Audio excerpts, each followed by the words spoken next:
নমস্কার বন্ধুরা, দীপার রান্নাঘরে আপনাদের সবাইকে স্বাগত জানাই। আজকে আমি রান্না করব গঙ্গার দেশি আর মাছ। এই দেখুন, একদম গঙ্গার দেশি আর মাছ, একদম সাদা ধবধবে। মাছগুলোকে আমি আগে থেকে কেটে ধুয়ে পরিষ্কার করে নিয়েছি। আর তার সাথে রান্না করব শাপলার ঘন্ট। এই দেখুন, এই যে শাপলাও আমি আগে থেকে ভালো করে ছাড়িয়ে ধুয়ে তারপরে আমি লবণ দিয়ে একটু ভালো করে কষলিয়ে রেখেছি। এই দেখুন, শাপলা থেকে কত জল বেরিয়েছে। এই দেখুন,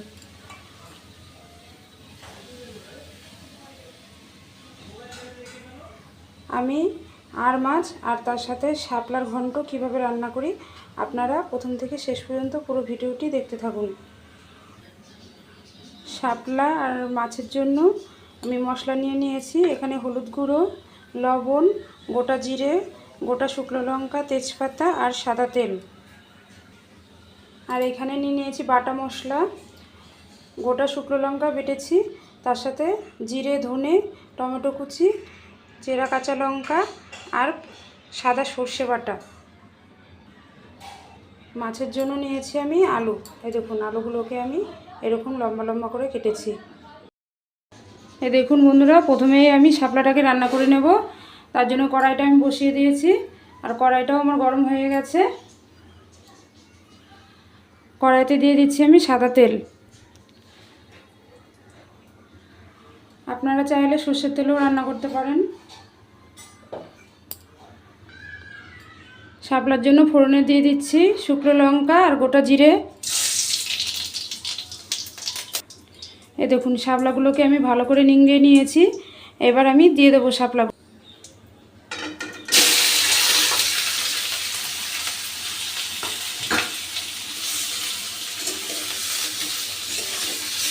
এবার আমি একটু নেড়ে দেব। এবার আমি দিয়ে দিচ্ছি শাপলাতে হলুদ গুঁড়ো,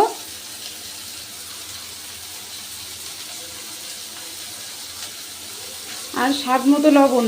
যেহেতু আমি আগে থেকে লবণ দিয়েছিলাম, সের জন্য অল্প করে দিচ্ছি।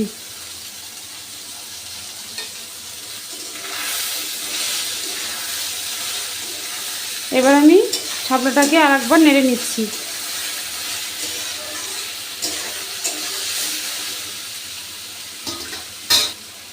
এবার দিয়ে দেবো আমি চেরা কাঁচা লঙ্কা। আমি আবার একটু নেড়ে দিচ্ছি। বন্ধুরা, শাপলাটা আমি ঢেকে দেবো না। ঢেকে দিলে শাপলা থেকে আরও জল বেরোবে, তো তখন আরও শাপলাটা কাদা কাদা হয়ে যাবে। এই দেখুন, শাপলাটা আমার হয়ে এসছে। এবার আমি দিয়ে দিচ্ছি এই যে সর্ষে বাটা। আবার একটু নেড়ে দেবো।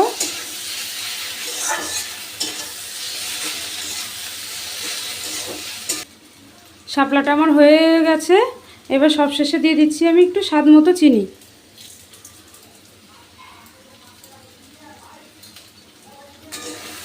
আবার একটু নেড়ে দেবো, নাহলে নিচ থেকে লেগে যাবে।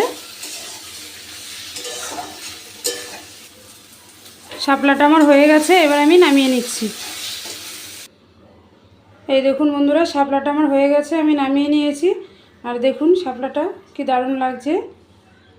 বন্ধুরা, এইভাবে শাপলা রান্না করলে শাপলার বন্ধুরা, এখন আমি আর মাছের ঝোল রান্না করে নেব। কড়াইটা আমার গরম হয়ে গেছে। কড়াইতে দিয়ে দিচ্ছি সাদা তেল।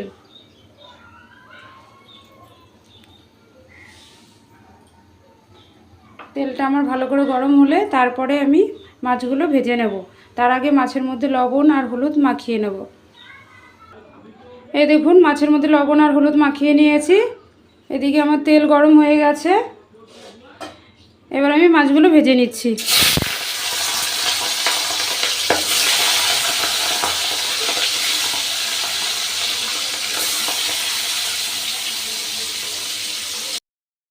মাছের আমার এক পিঠ ভাজা হয়ে গেছে। আমি আর এক পিঠ উল্টে দিচ্ছি।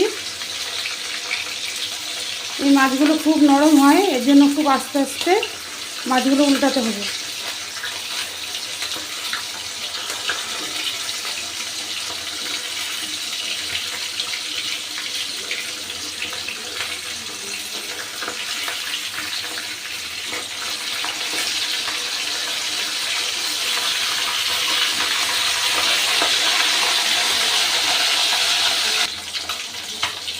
মাছগুলো আমার ভাজা হয়ে গেছে। এবার আমি মাছগুলো তুলে নিচ্ছি।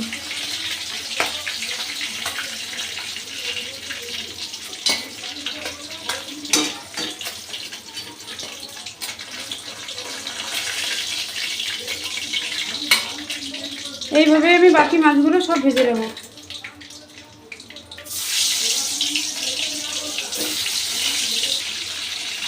এই দেখুন বন্ধুরা, পুরো মাছগুলোই আমার সব ভাজা হয়ে গেছে। এই মাছগুলো আমি তুলে নিচ্ছি।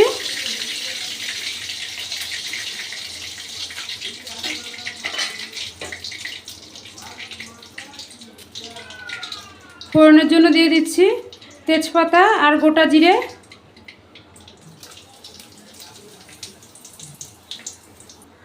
এবার দিয়ে দিচ্ছি আমি কেটে ধুয়ে রাখা আলু।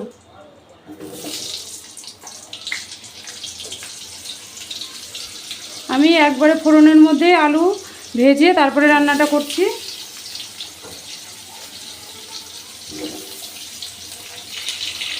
এবারে আলুগুলোকে আমি একটু নাড়া দিয়ে দেবো।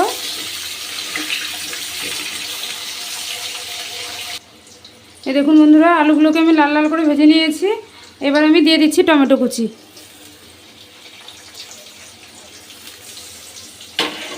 এবার টমেটোর সাথেও আমি আলুগুলো ভালো করে ভেজে নেব।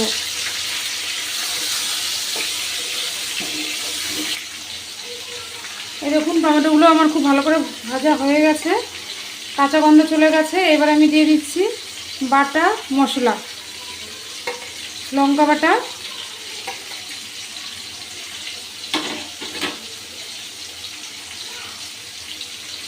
এই ছোট চামচের 1 চামচ হলুদ গুঁড়ো,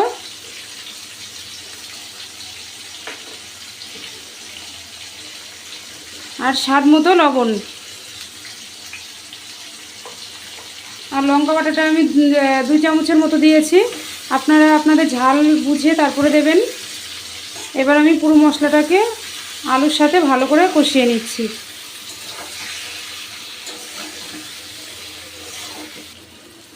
এই দেখুন মশলা থেকে তেল ছেড়ে গেছে আর আমি মশলাটাকে খুব ভালো করে কষে নিয়েছি।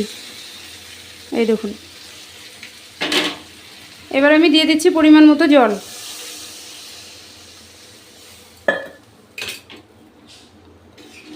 ঝোলটা খুব সুন্দরভাবে ফুটলে তারপরে আমি ভেজে রাখা মাছগুলো দেব।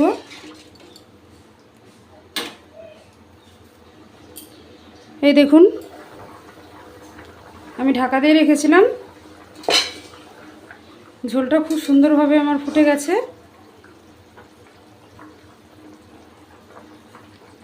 এবার আমি দিয়ে দিচ্ছি এই যে ভাজা জিরে আর ধনে আমি একসাথে বেটে নিয়েছিলাম, এই মশলাটাকেও দিয়ে দিচ্ছি।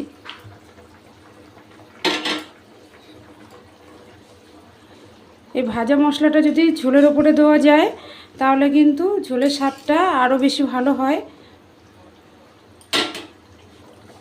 এবার আমি দিয়ে দিচ্ছি ভেজে রাখা আর মাছগুলো।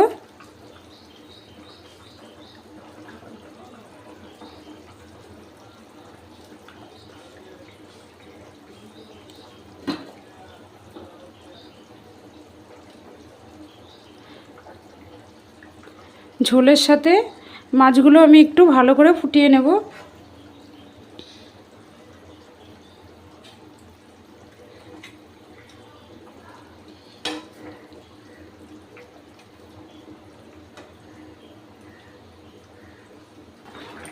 এই দেখুন বন্ধুরা, আর মাছের ঝোলটা আমার হয়ে গেছে। এই দেখুন আলু একদম নরম হয়ে গেছে। নামানোর আগে দিয়ে দিচ্ছি আমি গরম মশলার গুঁড়ো।